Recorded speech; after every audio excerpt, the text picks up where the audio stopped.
안녕하세요. 저는 최종진 강도사라고 합니다. 제 고향은 부산이고요. 나이는 94년생이고요. 올해 31살입니다. 아마 좀 노안이죠. 강도사라는 직분은 어색하신 분들도 있으실 텐데 목사로 세워지기 전에 훈련받는 사람이자 도를 강의할 수 있는 자격이 부여된 교회 준 직원입니다. 그래서 큰 문제가 없다면 저는 내년에는 아마 목사 안수를 받게 될 거고요. 네, 그래서 아직은 견습 사역자 이렇게 알고 계시면 될 것 같습니다. 그래서 2023년부터 청년교회를 섬기고 있고 아직 초창기라서 이것저것 시도해보고 있는 상태입니다. 아시다시피 사역자가 되려면 신학대학원이라는 3년제 석사과정을 필수적으로 이제 이수를 해야 되잖아요. 그래서 이걸 줄여서 신대원이라고 부릅니다. 그래서 신대원을 다니는 3년 동안은 전도사로서 사역을 하게 되는데 저는 1학년 때는 사역을 하지 않았어요. 신대원 1학년 때. 그래서 1학년은 학교만 다녔고 2학년이 되면서 이제 사역을 직접 해봐야 되겠다. 그래야 사역을 잘 할 수 있겠다 이런 느낌이 들어서 실전 사역을 경험해보고자 임지를 놓고 기도하기 시작했습니다. 그래서 목회를 잘 배울 수 있는 임지로 가는 게 모든 전도사님들의 바람이에요. 그래서 저도 당연히 그래요. 근데 어느 교회가 잘 배울 수 있는 좋은 교회인지는 사실 가보기 전까지 잘 몰라요. 가봐야 내부 사정들도 더 알게 되니까. 그래서 최대한 가기 전에 정보력을 동원해서 그 교회가 좋은 교회인지 어느 교회가 좋은 교회인지 이런 것들을 조사를 한단 말이에요. 그래서 저는 감사하게도 물어볼 때가 있었습니다. 제 아버지가 같은 교단의 목사님이셔가지고 교단의 이런저런 소식을 좀 잘 아시는 편이세요. 그 즈음에 이제 우리 서울 보훈교회에 전도사를 구한다는 공고가 하나 올라왔습니다. 저는 처음 들어본 그런 교회였는데 아버지한테 여쭤봤죠. 서울 보훈교회가 어떻냐, 첫 사역하러 가서 잘 배울 수 있겠습니까? 이렇게 물어봤더니 아주 좋은 교회라고, 가면 또 좋은 경험이 될 거고 사역할 수만 있다면 참 좋은데, 제 고향이 부산이잖아요. 근데 보통 전도사님들한테는 지낼 곳을 지원하진 않아요. 그러니까 부산에서 어떻게 서울에 사역을 하러 가겠느냐 이런 시큰둥 하셨습니다. 좋은 교회지만 좀 어렵겠다 이런 식이죠. 그래서 보통 전도사님들은 고향에서 가까운 교회로 가잖아요. 집이 이제 없으니까. 그런데 저는 아버지가 그렇게 좋게 말씀하시는 거를 보고서는 멀어도 어떻게 가봐야 되겠다, 뭔가 길이 있겠다 해서 도전을 했습니다. 그래서 서류를 준비하고 기도하면서 지원을 했습니다. 그래서 좋은 교회라는 말을 들었던 것도 있지만 사실은 2학년으로 올라가기 전에 사역할 곳이 결정되는 것도 중요했기 때문에 좀 급한 마음이 있었어요. 그래서 준비를 해서 지원을 했죠. 그래서 교회에서도 좋게 봐주셔서 같이 하기로 됐어요. 근데 문제는 어디서 지낼 거냐, 그거 해결되면 이제 함께 하자 이렇게 얘기를 해주셨어요. 뭔 생각이었는지 그때는 제가 원룸을 전세로 대출을 해서라도 오겠다, 대출을 구해가지고 오겠다, 실제로 대출을 받았어요. 그래서 오겠다고 했는데 교회가 그 대출 이자를 감당하겠다 이렇게 또 먼저 얘기를 해주셨어요. 그래서 저는 경제적인 걱정 없이 사역도 할 수 있게 됐고 학교도 다녔습니다. 그렇게 2년 동안 전도사로 사역하고 신대원 졸업하고 강도사가 되어서 지금은 평일에도 계속 오는 전임 사역자로 일하고 있습니다.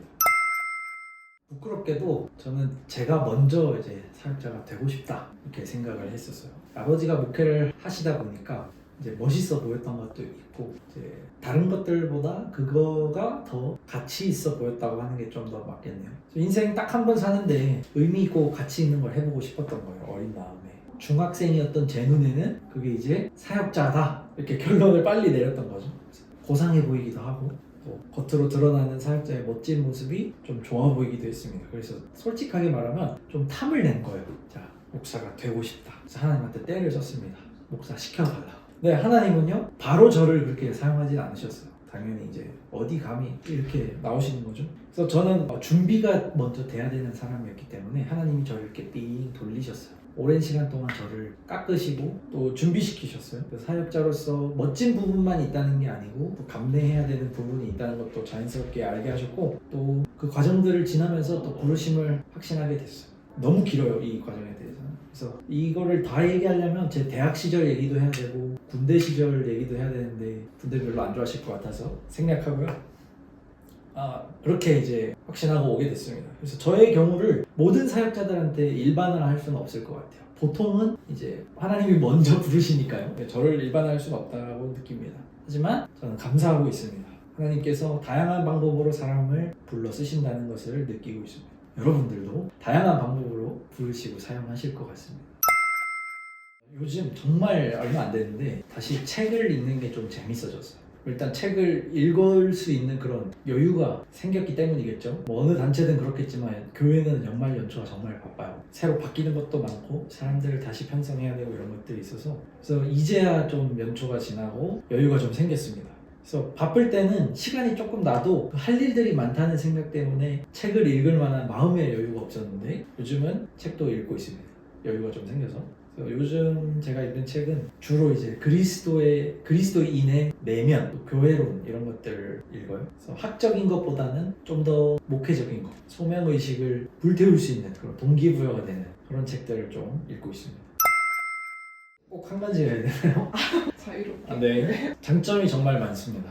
왜죠? 다 이야기하려면 아마 시간이 모자랄 테니까 몇 가지만 좀 얘기를 해보겠습니다. 누구도 아마 부정할 수 없을 거예요. 찬양의 수준이 아주 높아요. 뭐 악기끼리의 조화, 또 실력 있는 인도자 이런 것들이 잘 어우러져서 그런 것 같습니다. 근데 제가 음악적인 소양이 정말 없어가지고 찬양팀한테 많이 의지하고 있습니다. 또 감사하고 있어요. 그래서 그분들의 섬김 덕분에 예배가 더 풍성해지고 있습니다. 또 다른 장점은요, 사랑이 많은 분들이 여럿 있다는 점입니다.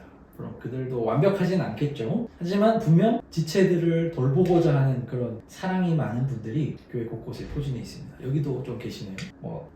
사역자인 저보다 예수님 닮아서 이렇게 사람을 섬기는 그런 모습을 제가 본 적이 있어요. 그러니까 우리 청년교회에 오신 지 얼마 안 되는 분들은요, 용기를 가지고 이분들하고 교제하는 거를 좀 기대해 보셔도 좋을 것 같습니다. 이 사랑 많은 청년들 한번 어울려 보셔도 좋을 것 같아요. 아마 이렇게 생각할 수 있어요. 왜 새가족에게 먼저 안 다가와 줄까? 이 교회는 사랑이 없다. 이렇게 말하는 분들도 살짝 있긴 했었는데 제가 보니까 사랑이 없는 게 아니고 신중한 거더라고요. 우리 청년들의 특징이 이렇게 조심스럽게 다가가고 사람이 다치지 않게 조심스럽게 또 신중하게 하는 부분이 있습니다.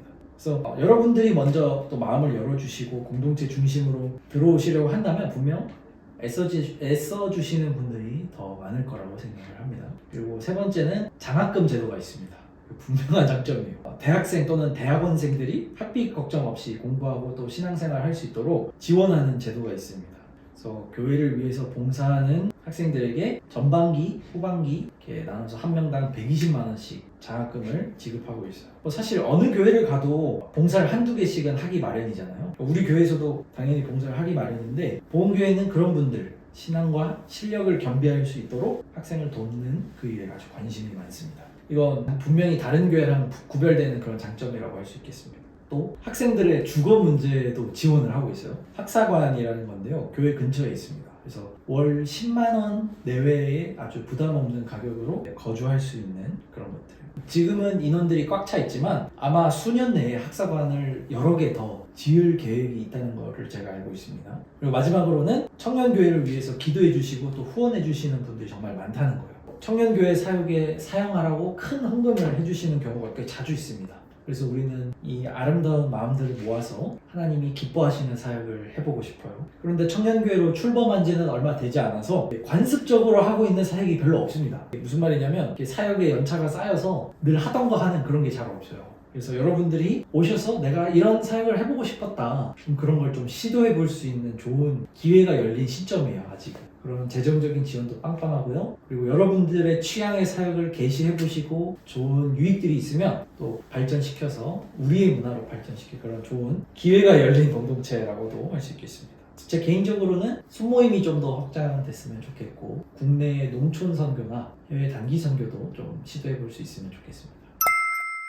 가장 먼저는 어리고 부족한 저를 좀 품어주셔서 참 감사하다는 말씀 꼭 드리고 싶습니다. 우리 청년교회에 저보다 나이가 많으신 분들이 많아요. 제가 교역자랍시고 또 이렇게 저렇게 지정하는 것들이 있는데 그런 것들에 큰 반감이 없이 잘 따라와 주시는 것에 되게 감사하다고 생각하고 있습니다. 또 사람 나이가 어려도 좀 리더십이 있고 따를만 하면 괜찮은데 제가 그러지 못해가지고 더 곤욕을 치르실 텐데도 저를 품어주셔서 또 감사하고요. 저보다 나이가 어리신 분들도 마찬가지일 거예요. 리더가 좋은 리더야 이제 구성원들이 행복하고 편안한데 저는 참 부족한 리더라고 요즘 느끼고 있어요. 그래서 요즘에는 저보다 더 성숙하신 목사님들 중에 한 분이 청년교회를 맡으시면 더 좋겠다 이런 생각도 좀 하고 있습니다. 제 그릇이 너무 작아요. 그 정도 생각을 하고 있을 정도로 여러분들에게 감사하고 있다 이런 얘기입니다. 그래서 좀 생각을 해봤어요. 그런 저를 품어주는 우리 청년들한테 내가 보답하는 게 뭘까? 보은할 수 있는 게 뭘까? 결국 대답은 하나더라고요. 그럴수록 내 본분에 더 잘 임해야겠다 이런 생각을 다지게 됩니다.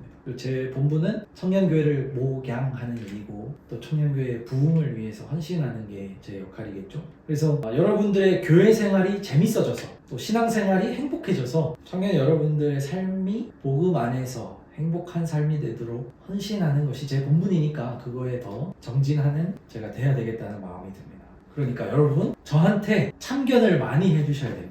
드리고 싶은 말씀입니다. 제가 그 본분을 잘 수행할 수 있도록 여러분들이 저한테 참견을 많이 해주세요. 제가 좀 무표정일 때가 많아요. 참 죄송합니다. 그래도 청년교회를 위해서라면 편하게 저한테 피드백을 해주시면 좋겠습니다. 제가 한 가지 감히 약속드릴 수 있는 게 있습니다. 뭐냐면 저는 절대로 사석에서 여러분들한테 화내지 않을 수 있어요. 자신이 있습니다. 그거는 제가 생각해도 이거는 은사 같아요. 화를 내지 않는 거. 그래서 저한테 공격하는 피드백을 하셔도 좋아요. 저를 깎아내리는 피드백을 하셔도 좋으니까 무엇이든 청년교회를 위해서라면 이거 꼭 말씀드려야 되겠다 하는 게 있으면 저한테 꼭 말씀을 해주세요. 제가 화내지 않고 듣겠습니다. 물론 강단에서는 이제 하나님 마음이 전염돼가지고 이렇게 가끔 소리도 칩니다만은 사석에서는 절대로 이제 성내지 않을 테니까 참견을 부탁드리겠습니다. 그래서 청년교회를 위해서 무엇을 하면 좋을까 이 고민을 여러분들이 함께 하게 될 텐데 그게 곧 함께 꿈을 꾸는 게 될 거고 함께 꿈을 꾼다면 분명 우리가 함께 무엇을 해야 하는지도 분명해질 것 같습니다. 그래서 교회 부흥을 통해서 우리 각자의 삶도 부흥하는 올해가 되었으면 좋겠습니다.